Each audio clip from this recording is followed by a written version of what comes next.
Today I'm going to explain the swing trading strategy that has made me over $30,000 in just 3 weeks.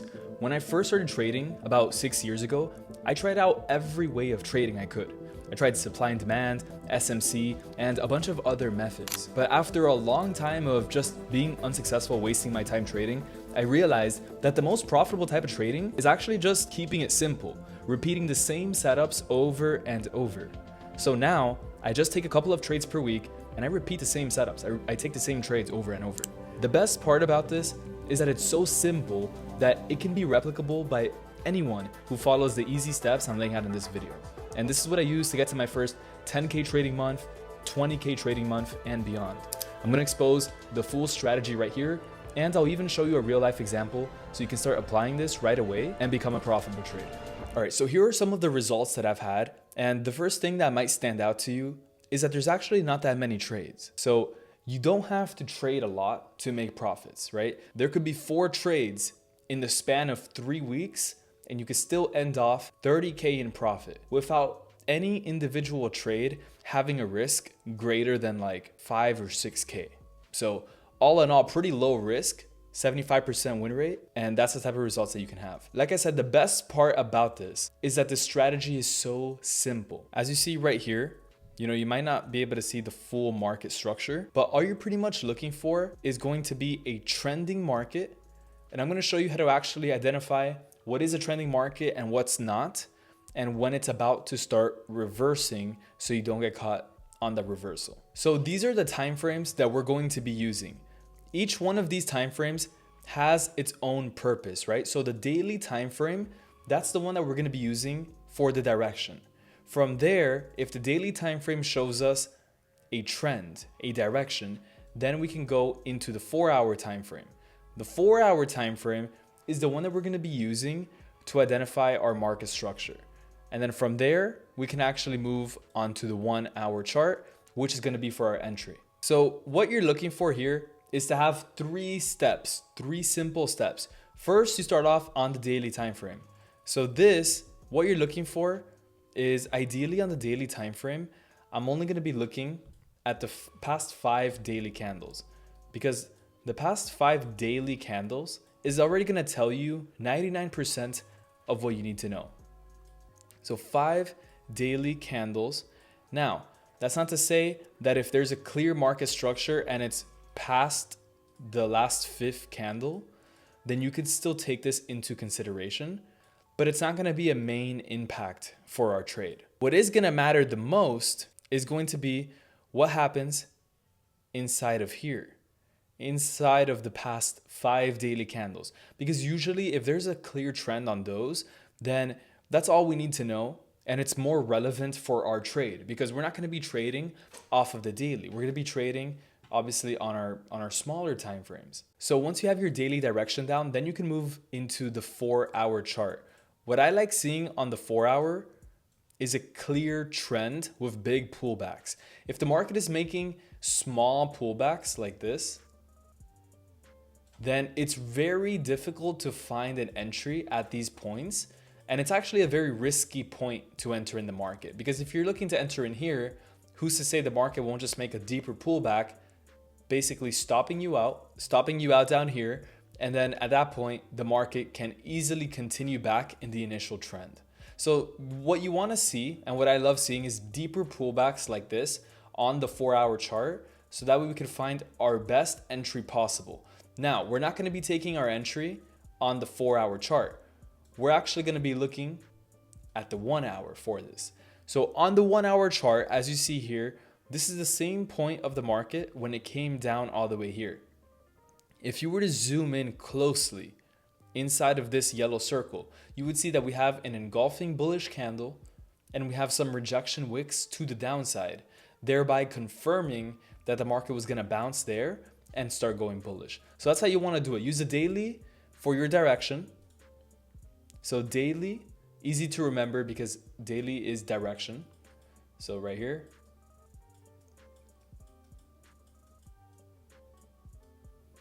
And then the 4-hour for market structure. That's what you want to use it for, market structure. And then the 1-hour chart is going to be for our entries. So if you can combine all three of these time frames, you're gonna have such a better trading experience, because most traders are literally just looking at one time frame. And when a move like this happens, they look at that and they say, okay, this is a bearish market now, because they're not looking at the bigger picture. I want you guys to remember, always go back, zoom out, look at the bigger picture, and try to figure out what's happening on the higher time frames. Because what's happening on the 1 hour is not what's actually happening. You're only getting like 20% view of what is actually occurring. So you're keeping yourself blind to the overall trend. If you were to look at the 4 hour and at the daily chart, that's how you're able to start getting an idea of, okay, if the daily looks like this, the 4 hour is pulling back, right? But we're starting to go up. And the 1 hour is also showing me good signs. Then now I have a story of what the market is gonna do. So you wanna basically form a story of what it's gonna do. Don't just look at one chart and say, okay, this is going bullish on this one chart, and then go to get into a buy from there, because that's how you're gonna take a lot of unnecessary losses. Now, these are some entry rules you wanna follow. This is very important. I'm gonna break down this one with an actual chart example right here. So let's say, or I'm gonna draw a candle. Let's say the market is going bullish, but you are in a bearish trend, right? So it's going up, it's pulling up, and you get a candlestick that looks like this. If you get a candlestick that looks like this, the wick to the top is obviously larger than this small wick to the bottom.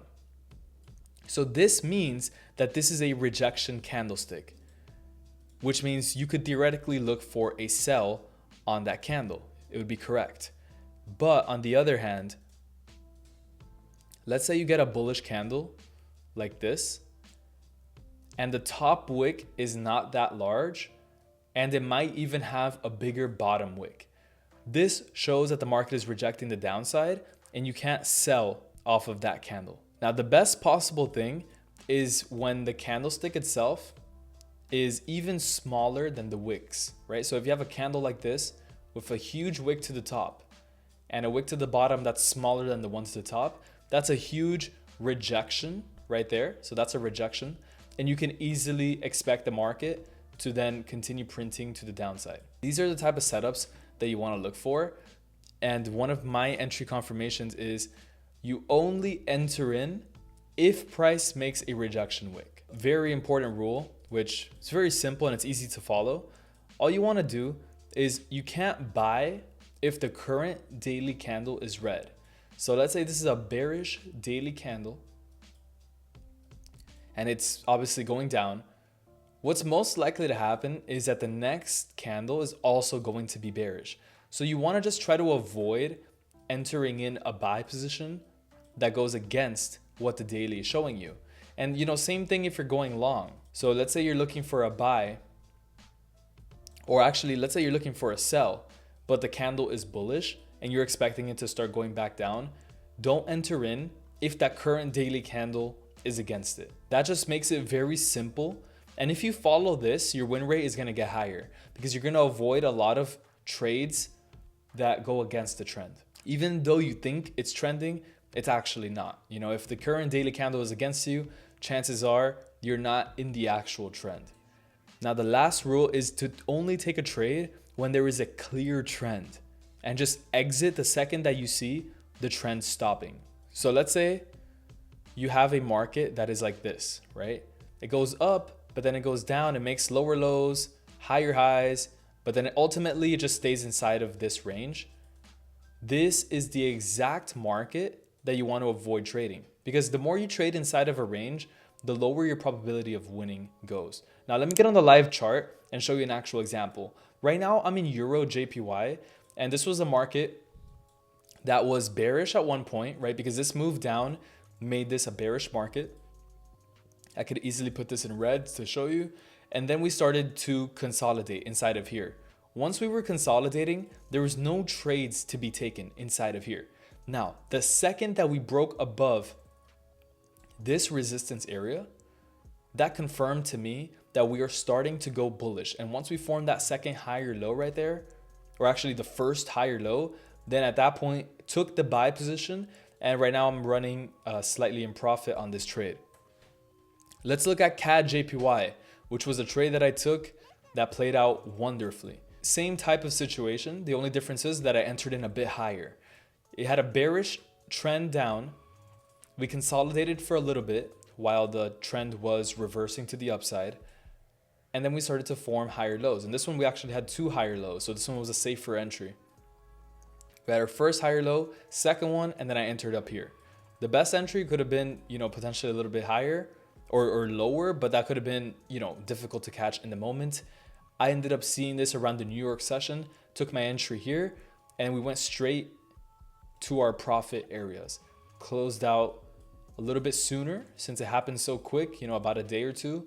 I was like, you know what? Taking out my profit here before the market decides to react to this area of resistance to the left. So it's actually a really good idea. And I'm taking trades like this consistently.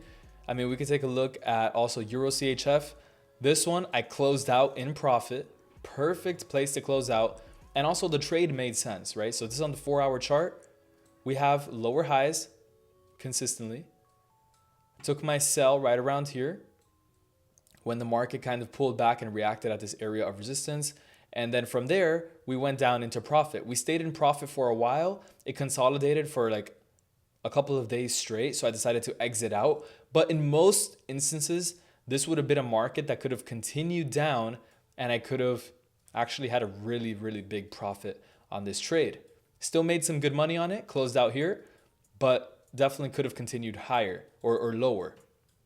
And the thing is that this market on average has been going down. So if I would have taken that same setup anywhere here, it would have been a huge win, close to a 1-to-3 risk to reward ratio.